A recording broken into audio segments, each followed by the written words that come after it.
Hey, good evening. Kathy Beatty here with Divorce Support Anonymous. Thank you for joining me tonight as we talk about a topic that is very sensitive and it's necessary, so I'm bringing it to you.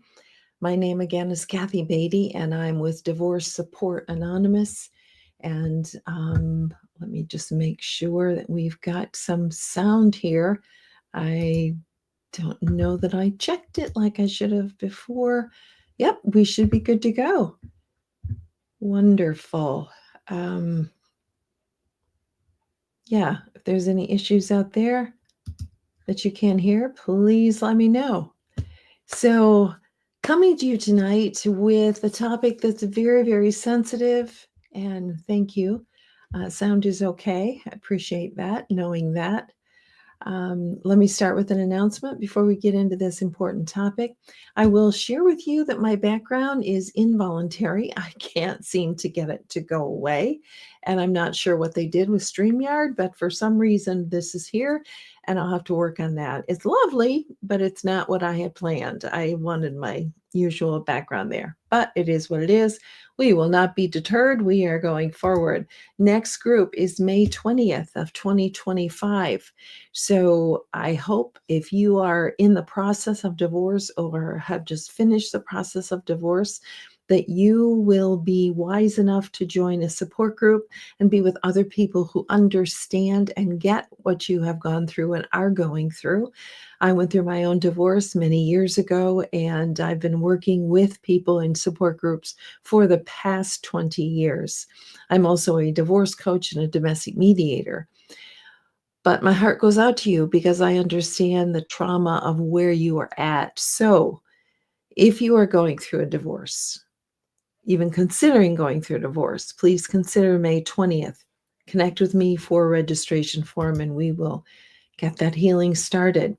Okay, so you saw tonight probably the topic is I'm trying to decide if I should divorce my abusive spouse. Important topic, and this is going to be something that I'm going to give you a lot of cautionary information and also some hope and also some direction and some guidance in this. So in the past 20 years, as you can imagine, I have dealt with people, women primarily, but men as well, who come from abusive relationships. This is difficult on so many fronts. And then if you add in children, it's another complexity. This needs to be addressed. And I've had people come to me and say, I'm just too old. I've been married for all these years. I just need to tolerate.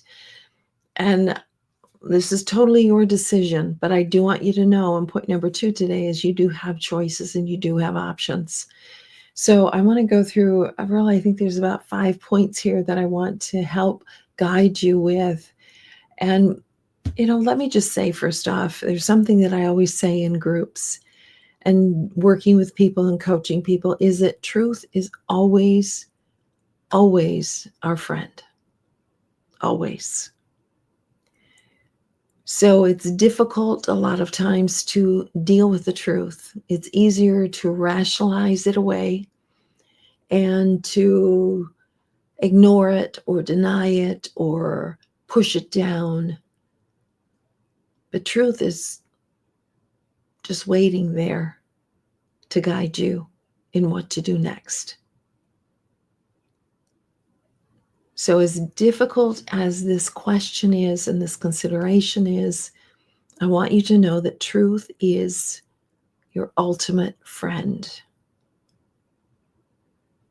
And some of you need to reconcile with the truth of the circumstances of what you're living in.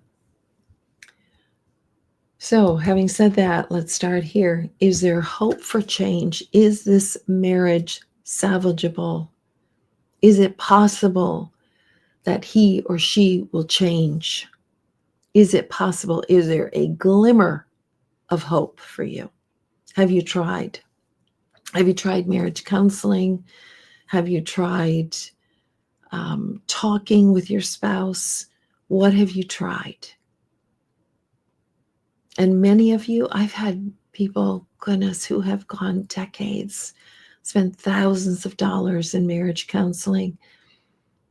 And one couple comes to mind that I was working with, doing a stay married mediation. I don't counsel couples, but sometimes they will come as a last ditch effort to have a stay married mediation.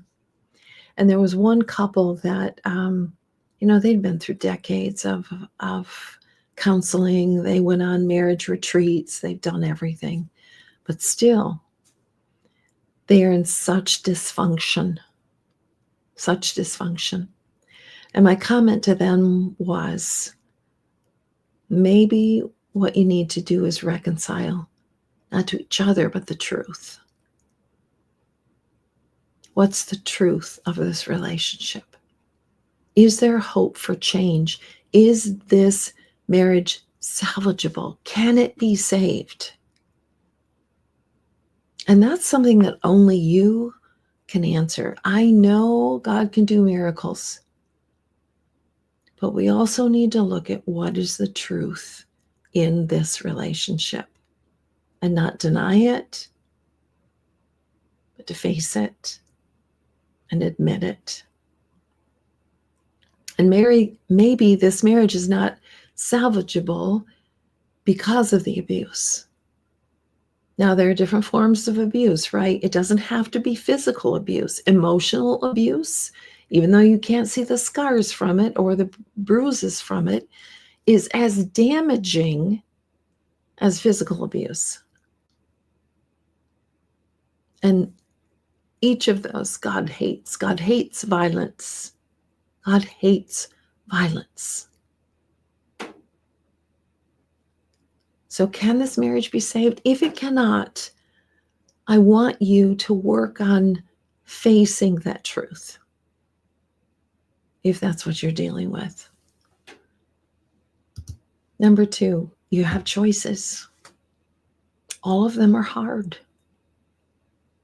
If you stay in this abusive relationship, and let me just say as well, there are other types of abandonment and abuse.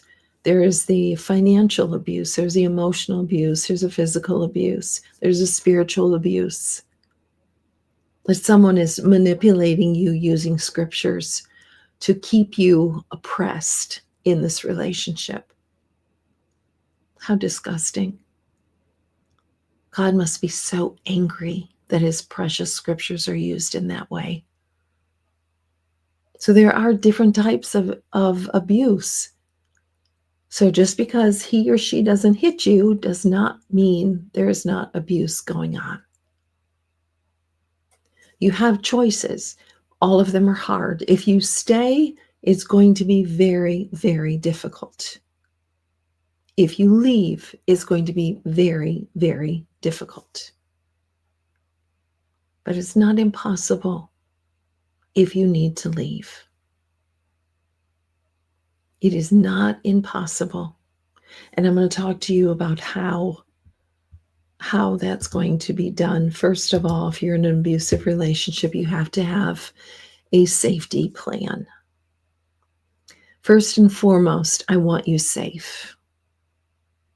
First and foremost, if you think, well, I'm just going to leave, I'm going to pack my bags, I'm going to leave, that can be the most dangerous time for you.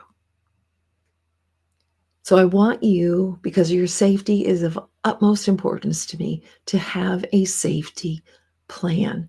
Who can help you with that? I have helped people with that. However, it's not my expertise. What I encourage people to do, one ministry that I know of is called Called to Peace. This ministry has advocates that walk alongside you individually to develop your safety plan. Okay? So, have a safety plan. And if you need someone to assist you, I don't believe that they charge. They may do it according to scale. They may not at all. I know that they have fundraisers for the advocates to work with people, and I love them. I know some of the people who are in this ministry, and they do incredible work, primarily with women. They specialize in. So, men, you will need a safety plan as well. Again, because the period of time when you leave an abusive relationship is the most dangerous time for you. And I want your safety first and foremost above all. Have a safety plan. And if you need someone to talk to about that, your therapist may be informed. You may have different, here in Grand Rapids, we have something called Safe Haven. They also will work with primarily women, I believe, that gives them help in having that safety plan. So don't just get up and leave. Have a plan, have a strategy, think this through. How do we keep you safe through this? Okay, number 4, document everything, every phone conversation, every text, everything that reveals the abuse of the relationship. Now, you may not have anything. I mean, if he calls you names or she calls you names, you may not have that documented or able to document.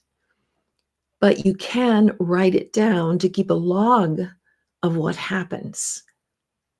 Have it documented, and your personal support.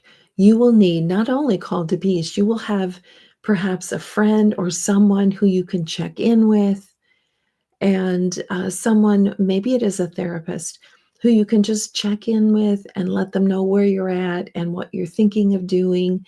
And if you see or sense more volatility in the relationship, then you can have some record of what is happening in the relationship.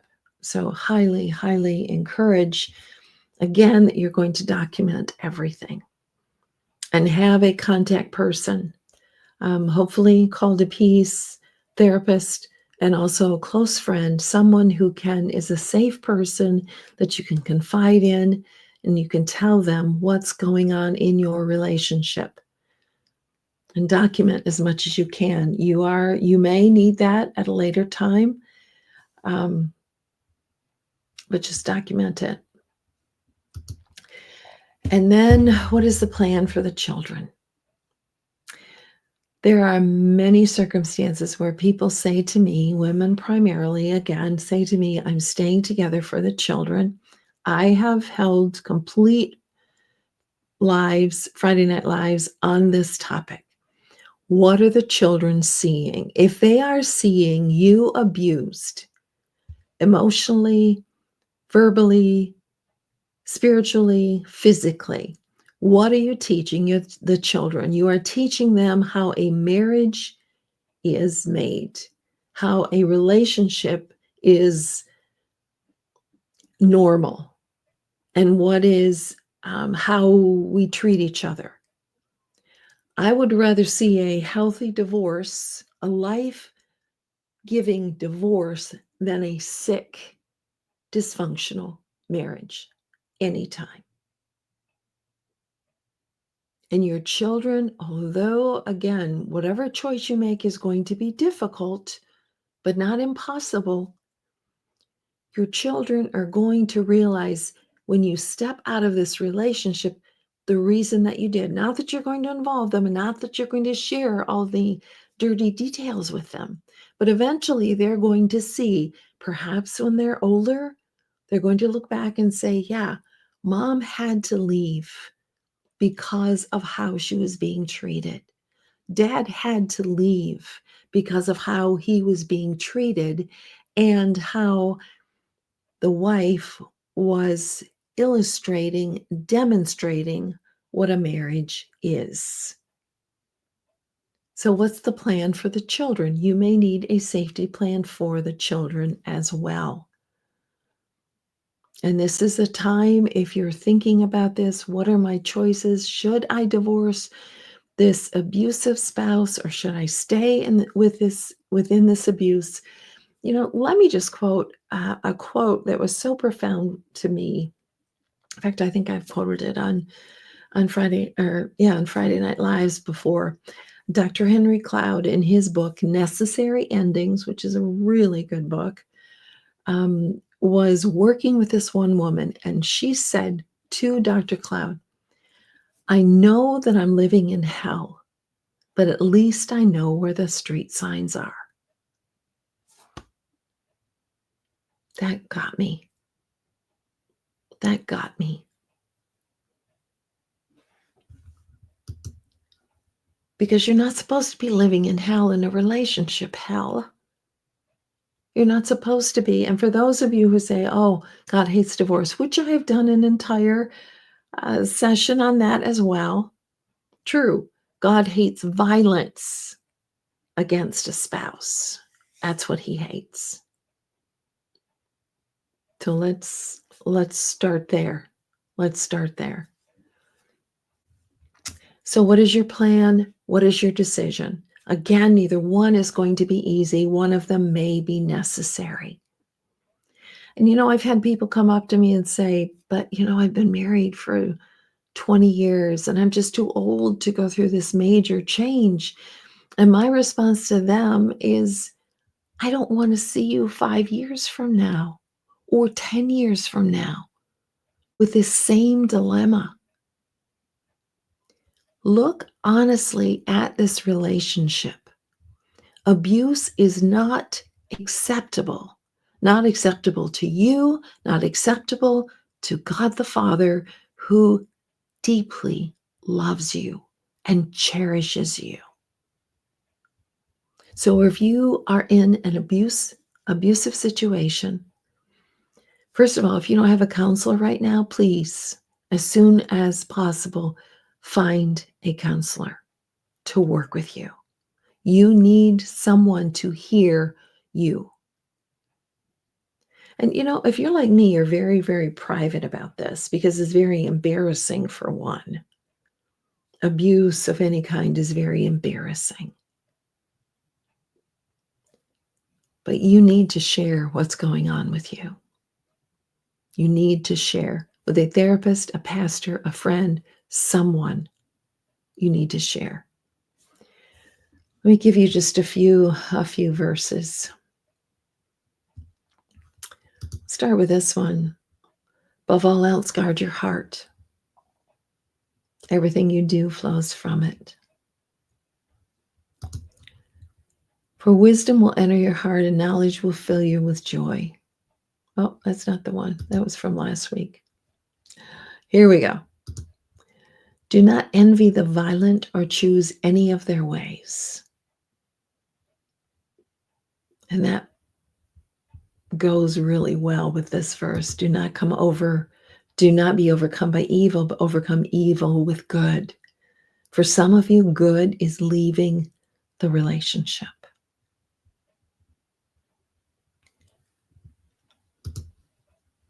For it is from within a person's heart that evil thoughts come: sexual immorality, theft, murder, adultery, greed, malice, deceit, lewdness, envy, slander, arrogance, and folly. This is a matter of the heart. And if your spouse is abusing you, there are some really frightening things going on with this person's heart. Protect yourself. For the Lord is a stronghold for the oppressed, a stronghold in times of trouble. Jesus was always the protector and defender of the oppressed. It is never his desire that someone be in a relationship that is oppressive. I know how challenging these times are because I've talked with enough of you in trying to decide, what do I do? Do I divorce? Do I stay here in this sick marriage, in this perversion of a marriage? And I know it's costing me, and I know it's killing me. It's killing my spirit. It's killing my emotions. It's killing my self value. What do you need to do? What steps do you need to take? Do not take them alone. Look at the truth and make the decisions from there. Is there hope for change? You have choices. Have a safety plan. Document everything. Have personal support and have a plan for the children. Difficult topic, but a necessary one. I hope this has been of help. If I can be of help any further, please let me know. If you do decide to go through a divorce, this is a workbook that is free upon request. It's a download that will help you get started through this process. I wouldn't wish this on you for anything, but I also wouldn't wish you in a situation where you are abused, disregarded, and not loved and cherished as you should be. This is Kathy Beatty with Divorce Support Anonymous, walking with you every step of the way through the trauma and after the trauma of divorce. Have a good evening.